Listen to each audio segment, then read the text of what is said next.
আমার নাম রিনা খান। আমি একজন খুব সুন্দরী তরুণী বিধবা। আমার বয়স ২০ বছর। প্রত্যেক দিন রাতে আমার দেওর তেল মালিশ করে দিত। তারপর একদিন আমার পায়ে তেল মালিশ করতে করতে দাও আমার সঙ্গে যা করেছিল সেটা শুনে আপনারাও অবাক হয়ে যাবেন। আমার বয়স যখন ১৭ বছর তখন আমার বাবা মা আমাকে বিয়ে দিয়েছিল। তারপর আমার বিয়ের কয়েক বছর পরেই তো স্বামী মারা যায়। স্বামী মারা যাওয়ার পরে দেওর আমার সঙ্গে থাকত। আসলে আমার যখন ২০ বছর বয়স তখন আমার স্বামীর বয়স ৪০ বছর। আমার বিয়ে একজন বয়স্ক মানুষের সঙ্গে হয়েছিল। আমার স্বামী আমার চাইতে বয়সে অনেক বড় ছিলেন। আমি যেহেতু গরিব পরিবার থেকে এসেছিলাম, তাই আমার বাবা মা ভেবেছিল আমার স্বামীর বয়স অনেক বেশি হলেও সে অনেক সম্পত্তির মালিক ছিল। তাই আমার বাবা মা আমার স্বামীর বয়স দেখে ও সম্পত্তি দেখে আমার তার সঙ্গে দিয়ে দিয়েছিলেন। কিন্তু বিয়ের পরে স্বামীর সঙ্গে কয়েক বছর থাকার পর এই তো আমার স্বামী একদিন হঠাৎ করে মারা যায়। এবং আমার স্বামীর মৃত্যুর কারণটা ছিল তার কিডনি দুইটা নষ্ট হওয়া, এমনকি সে তার বন্ধুবান্ধবদের সঙ্গে নিয়ে বাড়ির বাইরে সারা রাত ঘুরে বেড়াত।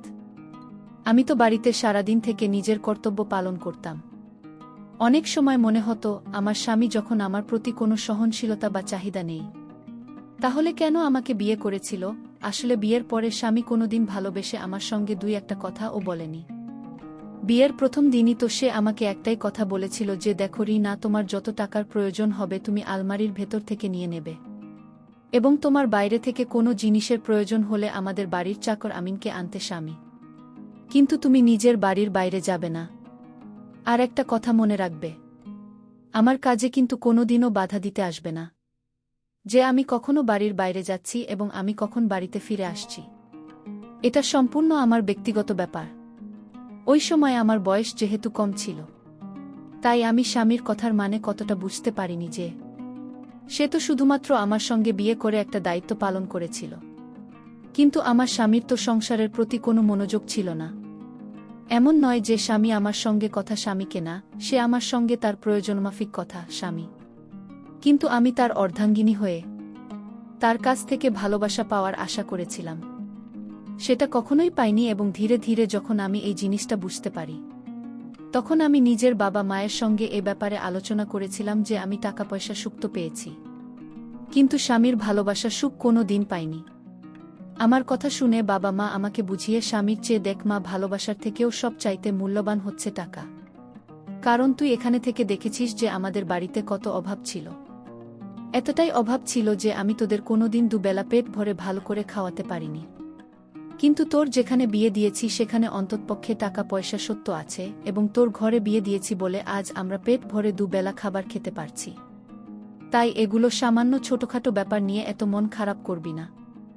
আমার বাবা মা তো এসব কথা বলে আমাকে বুঝিয়ে শ্বশুরবাড়িতে পাঠিয়ে দিত, কিন্তু আমার বাবা মা কোনোদিন আমার মনের অবস্থাটা বুঝতে পারেনি যে টাকা পয়সা থাকলে তো ভালো মন্দ জিনিস কিনে পেট ভরে খাওয়া হবে, কিন্তু টাকা পয়সা দিয়ে তো কখনো ভালোবাসা কিনে পাওয়া যায় না।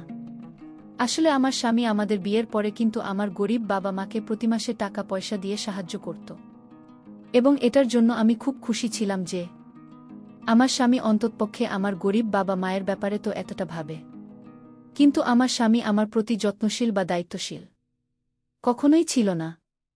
এইভাবেই আমার জীবনটা চলছিল।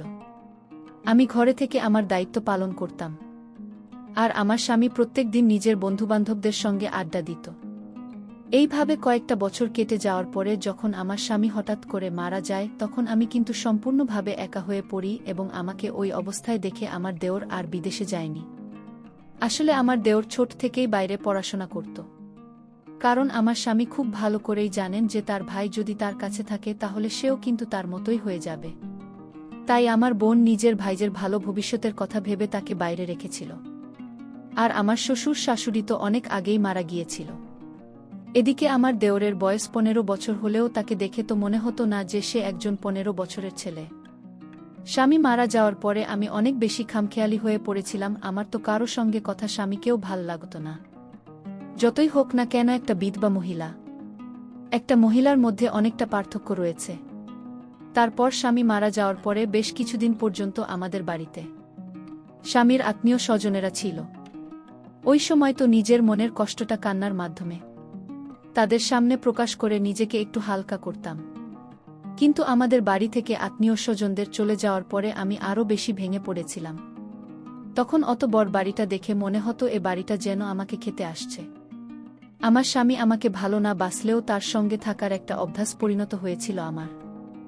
আমাদের বাড়ি থেকে যখন আত্মীয় স্বজনেরা চলে যায়, তারপরে সেদিন সন্ধেবেলায় আমি যখন একটা সাদা ধবধবে শাড়ি পরে নিজের ঘরের জানালায় একটা কোণায় বসে বাইরের দিকে তাকিয়েছিলাম, তখন আমার দেওর হঠাৎ করে দরজায় আওয়াজ দিয়ে জিজ্ঞেস করলভাবে ঘরের ভিতরে আসতে পারি। দেওলের আওয়াজ পেয়ে আমি নিজের চোখ থেকে গড়িয়ে পড়া চোখের জল মুছে তার দিকে তাকিয়েছিলাম।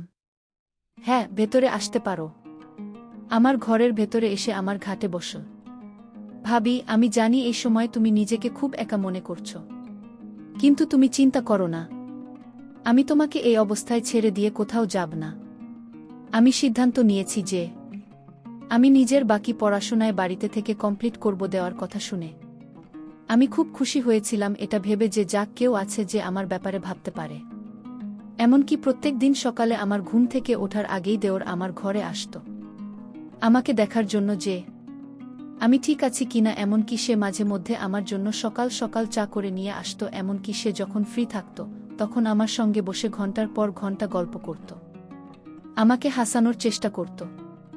শুধু তাই নয়, যখন আমি অনেক বেশি চিন্তা করতাম তখন আমার মাথায় ব্যথা হলে সে আমার মাথাও মালিশ করে দিত। এমন নয় যে আমি তাকে বাধা দিতাম না, আমি তাকে বাধা দিতাম।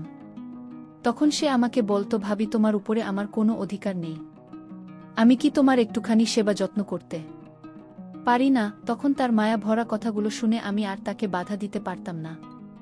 এভাবে ধীরে ধীরে আমার সময় কাটতে থাকে এবং আমার 15 বছরের দেওর আমার খুব কাছে আসতে থাকে। একটা পর্যায়ে এসে আমি যখন খুব ভালোভাবে বুঝতে পারি যে আমার দেওর তো আমার প্রতি খুবই যত্নশীল, তখন কিন্তু আমার ভেতর থেকে ভীষণ ভালো লাগত। কারণ আমি তো এক সময় ভালোবাসাগুলি স্বামীর কাছে পাওয়ার আশা করেছিলাম। এইভাবে ধীরে ধীরে দেওরের সঙ্গে যত দিন কাটছিল ততই আমি তাকে মনে মনে পছন্দ করতে শুরু করেছিলাম এবং একটা পর্যায়ে আমার মনটা যে এভাবে ভেঙে যাবে সেটা আমি কিন্তু কল্পনাও করতে পারিনি। আসলে দোষটা তো আমারই ছিল। আমি একটিবারও এটা ভেবে দেখিনি যে ওর তো আমার চাইতে বয়সে ছোট ছিল, কিন্তু আমি তো তার থেকে বড় ছিলাম। তাহলে আমি কি করে এত ভুল কাজ করতে পেরেছিলাম?